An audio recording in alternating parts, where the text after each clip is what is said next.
30 পারা কোরআন সম্পূর্ণ হাতে লিখেছেন রত্না। নেই কোনো একাডেমিক বা ইসলামিক শিক্ষার সনদ, নেই একটি হাতও। তবুও দমে যাননি মেহেরপুরের এই নারী। অদম্য ইচ্ছাশক্তি আর কঠোর পরিশ্রমে এক হাতেই লিখে ফেললেন পবিত্র কোরআন শরীফের প্রতিটি হরফ। রত্না শুধু পূর্ণাঙ্গ 30 পারা কোরআনই লেখেননি, সেই সাথে তৈরি করেছেন দৃষ্টিনন্দন সব ইসলামিক ক্যালিওগ্রাফি। তার এই বিস্ময়কর সাফল্য এখন অসংখ্য মানুষের কাছে এক পরম অনুপ্রেরণা। তো আমার তো এক হাত নেই, এই লেখা লিখতে লিখতে আমার জীবনে অনেক কিছু ঘটে গিয়েছে। এই লেখা কোরআন থেকে অর্থ অনেক কিছু জেনেছি। লিখতে লিখতে 15 পারা, যখন 15 পারা হয়ে গেল তখন আমার একটা আলাদা ভেতরে জেদ আসলো। আমি ওই লেখাটা করতে করতে 20 পারা হয়ে গেল। তারপর আমার এই ক্যালিগ্রাফি, আমি না কোরআনের পাশাপাশি আমাকে ক্যালিগ্রাফি পর্যন্ত লিখতে হবে। মানে এই ক্যালিগ্রাফি আমার প্রত্যেকটা এখানে যা যা মানে আছে আমার নিজের ব্রেন থেকে, আমার নিজের কোনো একটা আর্টিফিশিয়াল কিছু নেই এখানে। মেহেরপুরের গাংনী উপজেলার বাড়াবাড়িয়া গ্রামের রত্না খাতুন বর্তমানে মেহেরপুর শহরে বসবাস করেন। এক সড়ক দুর্ঘটনায় বাম হাত হারানোর পর তার জীবন থমকে গেলেও ইউটিউবে একজনের হাতে লেখা কোরআন দেখেই নতুন করে স্বপ্ন দেখতে শুরু করেন তিনি। শুরুতে সূরা ফাতিহার মাত্র 5 লাইন লিখতে তার পুরো দিন লেগে গিয়েছিল।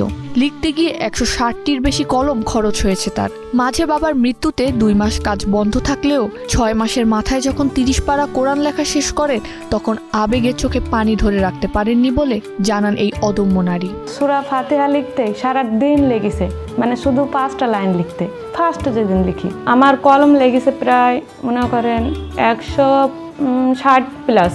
আমার আব্বা মারা গেলেও তার ভিতরে আমি 2 মাস প্রায় লিখিনি, 1-1.5 মাস। যেদিন আমি লাস্ট পেজ লিখি ওই দিন আমি যা কান্না করেছি, মানে যা আমি ফুল লিখতে পেরেছি। শুধু পবিত্র কোরআনই নয়, রত্নার নিপুণ হাতের ছোঁয়ায় ফুটে উঠেছে আল্লাহর 99টি নাম, বিসমিল্লাহ, মুহাম্মদ এবং আয়াতুল কুরসির মতো চমৎকার সব ক্যালিওগ্রাফি। কোনো প্রাতিষ্ঠানিক প্রশিক্ষণ ছাড়াই নিজের সৃজনশীলতা দিয়ে তৈরি করেছেন এসব শিল্পকর্ম।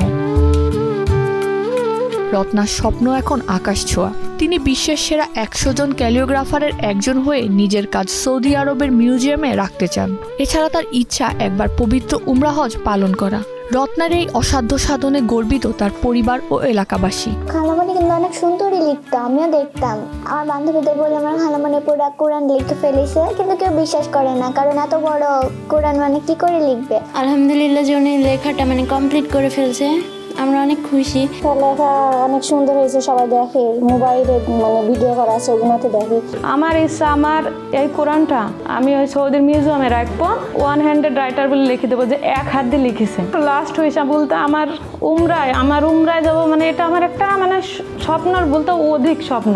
রত্না খাতুনের এই অনন্য প্রতিভাকে মেহেরপুরের গৌরব হিসেবে অভিহিত করেছেন মেহেরপুর সদর উপজেলার নির্বাহী অফিসার খায়রুল ইসলাম এবং ইসলামী ফাউন্ডেশনের উপপরিচালক AJM সিরাজুল মুনির।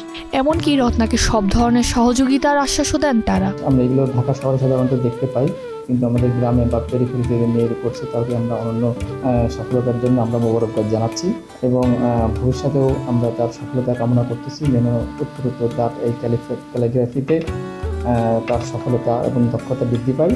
আমরা উপজেলা প্রশাসন, জেলা প্রশাসন, ইসলামিক ফাউন্ডেশন থেকে সব ধরনের সহায়তা করবে। রত্নার যত প্রতিবন্ধী থাক না কেন, তার কোনো কিছুই থেমে থাকবে না, আমরা সবসময় পাশে থাকবো ইনশাল্লাহ।